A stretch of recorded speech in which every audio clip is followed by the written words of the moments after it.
السلام عليكم ورحمة الله تعالى وبركاته. بسم الله والحمد لله والصلاة والسلام على سيد المرسلين وآل كل والصحابة أجمعين أما بعد. إن شاء الله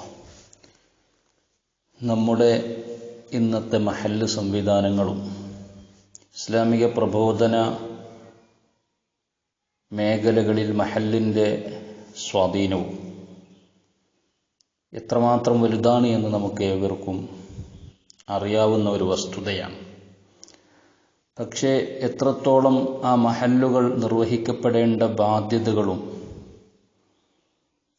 അവരാൽ നിർവഹിക്കപ്പെടേണ്ട ഉത്തരവാദിത്തങ്ങളും നിർവഹിക്കപ്പെടുന്നു എന്ന് നമുക്ക് ഒരു വേള നമ്മുടെ മഹല്ലുകളെക്കുറിച്ചൊന്ന് അവലോകനം ചെയ്താൽ മനസ്സിലാകും.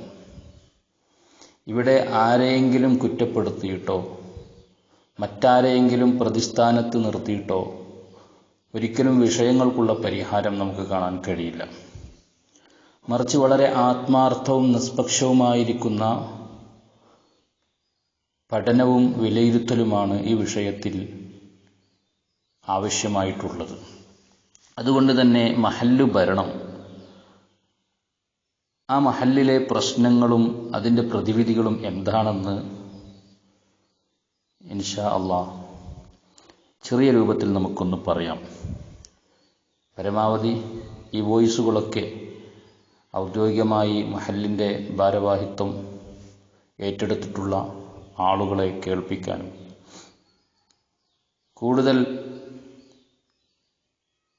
ഈ വിഷയം മനസ്സിലാക്കേണ്ട ആളുകൾക്ക് എത്തിക്കാനും വേണ്ടി ശ്രദ്ധിക്കുമല്ലോ. അള്ളാഹു നമ്മിൽ നിന്ന് കബൂൽ ചെയ്ത് അനുഗ്രഹിക്കുമാറാവട്ടെ. എന്താണ് മഹല്ല് എന്ന് പറഞ്ഞാൽ? ഒരു കേന്ദ്ര ജുമാ മസ്ജിദ്, അതിനോടനുബന്ധിച്ച് ഒരു മക്ബറ, അവയെ ആശ്രയിക്കുന്ന കുടുംബങ്ങൾ, അവർക്ക് മതകാര്യങ്ങളിൽ നേതൃത്വം നൽകുന്ന ഭരണകർത്താക്കളും പണ്ഡിതരും. ഇതാണ് നമ്മുടെ ഇന്നത്തെ സാഹചര്യത്തിൽ നിലവിലുള്ള മുസ്ലിം മഹല്ല് എന്ന് പറഞ്ഞാൽ. എന്നാൽ ഇസ്ലാം വിഭാവനം ചെയ്യുന്ന രീതിയിലുള്ള സമ്പൂർണ്ണ മഹല്ല് സംവിധാനം അത് ഒരു ഇസ്ലാമിക ഭരണത്തിൻ്റെ കീഴിൽ മാത്രമേ സാധ്യമാവുകയുള്ളൂ. അവിടെ മഹല്ല് എന്ന് നാം പറയുന്ന പ്രദേശം അത് ഭരണകൂടത്തിൻ്റെ ഏറ്റവും ചെറിയ യൂണിറ്റും എന്നാൽ ഏറ്റവും മർമ്മപ്രധാനമായ ഘടകവുമായിരിക്കും. ഖലീഫയുടെ പ്രതിനിധിയായ ഗവർണറുടെയും ന്യായാധിപനായ ഖാദിയുടെയും നിയമപാലകരായ ഉദ്യോഗസ്ഥരുടെയും നിയന്ത്രണത്തിലായിരിക്കും ഈ പറഞ്ഞ ഇസ്ലാമിക റിപ്പബ്ലിക്കിൻ്റെ കീഴിലുള്ള മഹല്ല്. എന്നാൽ നമ്മുടെ രാജ്യം ഒരു മതേതര രാജ്യമായതുകൊണ്ട് ഭാഗികമായ ഇസ്ലാമിക മഹല്ല് മാത്രമേ സംവിധാനിക്കാൻ നമുക്ക് കഴിയുകയുള്ളൂ. ഔദ്യോഗിക സ്വഭാവമില്ലാത്തത് കൊണ്ട് നിയമപാലനത്തിന് കഴിയില്ലെങ്കിലും സംസ്കരണത്തിലൂടെ ഉന്നത നിലവാരം പുലർത്തുന്ന മഹല്ലുകൾക്ക് രൂപം നൽകുവാൻ ഇന്ത്യൻ ഭരണഘടന അനുവദിക്കുന്ന മതസ്വാതന്ത്ര്യം ഉപയോഗിച്ചുകൊണ്ട് തന്നെ സാധ്യമാകുന്നതാണ് എന്ന് നമുക്ക് മനസ്സിലാക്കാം. അപ്പോൾ എന്താണ് ഈ മഹല്ല് സംസ്കരണം എന്ന് പറഞ്ഞാൽ? മഹല്ല് എന്നതുകൊണ്ട് നാം വിവക്ഷിക്കുന്നത് മഹല്ല് നിവാസികളാണല്ലോ. മഹല്ല് സംസ്കരണം എന്നാൽ മഹല്ല് നിവാസികളുടെ സംസ്കരണമായിട്ട് വരും. ആരൊക്കെയാണ് ഈ മഹല്ല് നിവാസികളായിട്ടുള്ള ആളുകൾ? പുരുഷന്മാരുണ്ട്, സ്ത്രീകളുണ്ട്, കുട്ടികളുണ്ട്, യുവാക്കളുണ്ട്, വൃദ്ധന്മാരുണ്ട്, മുതലാളിമാർ, തൊഴിലാളിമാർ, തൊഴിലില്ലാത്തവർ, പണ്ഡിതരുണ്ട്, പാമരരുണ്ട്, അധ്യാപകരുണ്ട്, വിദ്യാർത്ഥികളുണ്ട്, മാന്യന്മാരുണ്ട്, റൗഡികളുണ്ട്. ഇവരെയെല്ലാം ഉൾക്കൊള്ളുന്നതാണ് ഒരു മഹല്ല്. കാരണം ഇവരെ എല്ലാവരെയും ഒരേ കണ്ണുകൊണ്ട് കാണാൻ പറ്റുമോ? പാടില്ല. കാരണം എന്താ? ഇവരെ ഓരോരുത്തരെയും ബാധിക്കുന്ന ആത്മരോഗങ്ങൾ വ്യത്യസ്തങ്ങളായിരിക്കുന്ന രോഗങ്ങളാണ്. അതുകൊണ്ട് തന്നെ ഇവരെ സംസ്കരിക്കേണ്ട സംസ്കരണ ചികിത്സക്കും ഈ വ്യത്യസ്തത, ആ രീതികൾ അവിടെ സ്വീകരിക്കേണ്ടതായിട്ട് വരും. പലപ്പോഴും ഇത് നമ്മൾ ശ്രദ്ധിക്കാറില്ല. നമ്മൾ കൂടുതലും 5 വക്ത് നിസ്കരിക്കുകയും നോമ്പ് നോക്കുകയും പരമാവധി അള്ളാഹുവിനെ ഭയപ്പെട്ട് ജീവിക്കുകയും ചെയ്യുന്ന ആളുകളോടാണ് കള്ളു കുടിക്കരുത്, വ്യഭിചരിക്കരുത്, അതല്ലെങ്കിൽ അവർക്ക് ആവശ്യമില്ലാത്ത അന്താരാഷ്ട്ര വിഷയങ്ങളൊക്കെ നമ്മൾ പറയുക. നേരെ മറിച്ചോ അവർക്ക് ആവശ്യമുള്ളത് നമ്മളവിടെ പറയുകയില്ല. എന്തായാലും ഇരിക്കട്ടെ. ഇനി മഹല്ലിൻ്റെ കേന്ദ്രം എന്ന് പറഞ്ഞാൽ തന്നെ പള്ളിയാണ്. പള്ളിയാണ് മുസ്ലിങ്ങളുടെ ആത്മീയ സങ്കേതവും സാംസ്കാരിക കേന്ദ്രവും. അത് തന്നെയാണ് മഹല്ല് പ്രവർത്തനത്തിൻ്റെ ഓഫീസ്. അപ്പോൾ മഹല്ലിൻ്റെ ഏറ്റവും ചെറിയ യൂണിറ്റ് ആ മഹല്ലിലുള്ള കുടുംബമാണ്. ഒരു കുടുംബമാണ് അതിലെ ചെറിയ യൂണിറ്റ്. ഇങ്ങനെയുള്ള ആ ഓരോ യൂണിറ്റും പള്ളിയാകുന്ന ഓഫീസുമായിട്ട് നിരന്തരം ബന്ധപ്പെടണം, അഥവാ ബന്ധപ്പെടുത്തണം. കുടുംബങ്ങളുടെ പൂർണ്ണ വിവരങ്ങൾ ഉൾക്കൊള്ളുന്ന ഡാറ്റ അല്ലെങ്കിൽ ഒരു ഡയറക്ടറി അതൊക്കെ ഓഫീസിൽ വേണം. ഓരോ കുടുംബത്തിലെയും ഓരോ വ്യക്തികളുടെയും പ്രധാന ചലനങ്ങൾ അപ്പോൾ അറിഞ്ഞ് അതിന് വേണ്ടുന്നത് ചെയ്യുവാനുള്ളൊരു സംവിധാനം മഹല്ല് ഓഫീസിൽ ഉണ്ടാകണമല്ലോ. ഇങ്ങനെ ജനങ്ങളുടെ മതപരവും ഭൗതികവുമായ കാര്യങ്ങളിൽ പരമാവധി മഹല്ല് നേതൃത്വം ശ്രദ്ധ ചെലുത്തി വിവാഹം, വിദ്യാഭ്യാസം, തൊഴിൽ, ചികിത്സ, ഭവനം, ഉപജീവനം ഇങ്ങനെ തുടങ്ങിയ പ്രശ്നങ്ങൾക്കെല്ലാം മഹല്ല് നേതൃത്വം പരിഹാരം കണ്ടെത്തുമ്പോൾ അപ്പോൾ മാത്രമേ യഥാർത്ഥത്തിൽ ആ മഹല്ല് സംസ്കരണത്തിന് എന്താകുന്നുള്ളൂ, അർഹതപ്പെട്ട മഹല്ല് സംസ്കരണം ആകുന്നുള്ളൂ. അതേപോലെ തന്നെ ആ മഹല്ലിൻ്റെ ഭരണവും അപ്പോഴാണ് പൂർത്തിയാകുന്നത്.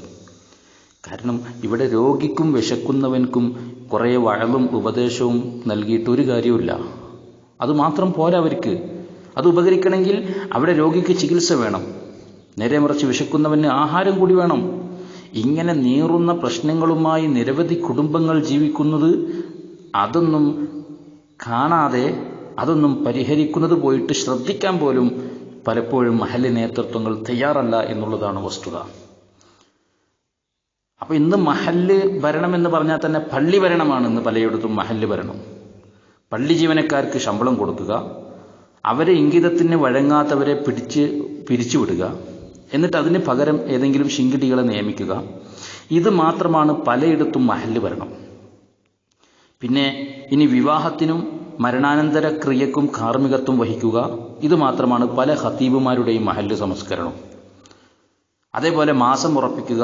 ഇനി ആരെങ്കിലും തനിക്ക് മുമ്പ് അങ്ങനെ മാസം ഉറപ്പിക്കുന്നുവെങ്കിൽ അത് മാറ്റി ഉറപ്പിക്കുക, ഇത് മാത്രമാണ് ചിലരുടെ കാളിപ്പണി. ഈ നില മാറണം. മഹല്ല് നേതൃത്വം മഹല്ല് നിവാസികൾക്ക് മതഭൗതിക രംഗങ്ങളിൽ നേതൃത്വം നൽകി അവരെ ഒരു ഇസ്സത്തുള്ള സമൂഹമാക്കി മാറ്റുന്ന ധേരാളികളാകണം മഹല്ല് നേതൃത്വം. ഇന്ന് മഹല്ല് സംസ്കരണത്തിൻ്റെ ആവശ്യകത എന്ന് പറഞ്ഞാൽ സമുദായത്തിൻ്റെ പുരോഗതിക്ക് വേണ്ടിയാണ് ഇസ്ലാമിക സംഘടനകൾ അഖിലവും സമുദായ നേതാക്കളനിഖിലവും പ്രയത്നിച്ചു കൊണ്ടിരിക്കുന്നത്. ഇസ്ലാമിക പുരോഗമനത്തിന് വേണ്ടിയാണ്. അതിനു വേണ്ടിയിട്ടാണ് വിദ്യാഭ്യാസ സ്ഥാപനങ്ങളും സാഹിത്യ പ്രസിദ്ധീകരണങ്ങളും പ്രബോധന പ്രവർത്തനങ്ങളും നടത്തിക്കൊണ്ടിരിക്കുന്നത്. ഇവിടെ നമ്മൾ പുരോഗതി എന്നതുകൊണ്ട് ഉദ്ദേശിക്കുന്നത് സർവോന്മുഖമായിരിക്കുന്ന പുരോഗതിയാണ്. എന്നാൽ ഇസ്ലാമിക വീക്ഷണത്തിൽ ഭക്തിയുടെയും പരലോകദീക്ഷയുടെയും അതനുസൃതമായ ധാർമ്മികതയുടെയും അഭാവത്തിലുള്ള സകല പുരോഗതിയും അധോഗതിയാണ്. അതുകൊണ്ട് സംസ്കരണമാണ് സമൂഹ പുരോഗതിക്ക് അടിസ്ഥാനം. വ്യക്തികൾ ചേർന്നതാണ് സമൂഹം. അതുകൊണ്ട് വ്യക്തികളുടെ സംസ്കരണത്തിലൂടെ മാത്രമേ സമൂഹ സംസ്കരണം സാധ്യമാവുകയുള്ളൂ. വ്യക്തികളുടെ സംസ്കരണത്തിനും ഒരു കരുത്തുറ്റ നേതൃകേന്ദ്രം വേണം.